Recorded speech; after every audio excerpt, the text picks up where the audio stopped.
Les paparazzis qu'ils employaient sont désormais à leur trousse.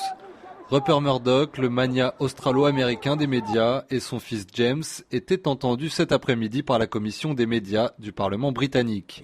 Interrogés sur l'affaire des écoutes de leur journal News of the World, le PDG de News Corp et le numéro 3 du groupe font profil bas. Je voudrais tout d'abord dire combien je suis désolé, et surtout vis-à-vis des victimes des écoutes illégales de messagerie et de leurs familles. Je voudrais juste dire une phrase. Ceci est le jour le plus humble de ma vie.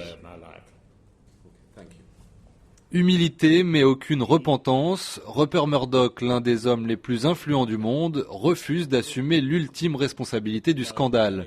Un scandale qui donnait lieu à d'autres auditions, cette fois devant la commission des affaires intérieures.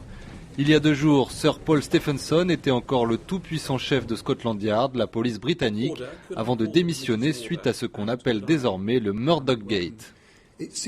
Il m'a semblé, et c'est une décision très difficile pour moi, que dans la course vers les Jeux Olympiques, s'il y a une spéculation permanente à propos du chef de la police, qu'il y a des histoires qui interfèrent, alors si je devais faire quelque chose, je devais le faire vite.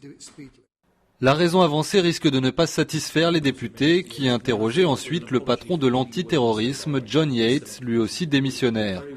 Comment expliquer d'abord l'abandon en 2006 de l'enquête sur les écoutes des messageries de 4000 personnes par le journal News of the World? Comment justifier ensuite l'embauche à la communication de Scotland Yard de l'ancien responsable du tabloïd, Neil Wallis, par ailleurs ami de John Yates? J'ai cherché des garanties à propos de M. Wallis, avant que son contrat ne prenne effet. Rien en effet n'indique pour l'instant que Neil Wallis était au courant des écoutes, mais un autre ancien responsable éditorial du journal, lui, l'était bel et bien.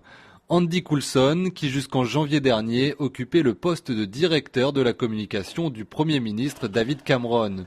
Ce dernier doit donc écourter sa tournée africaine, car c'est toute la société britannique qui est éclaboussée.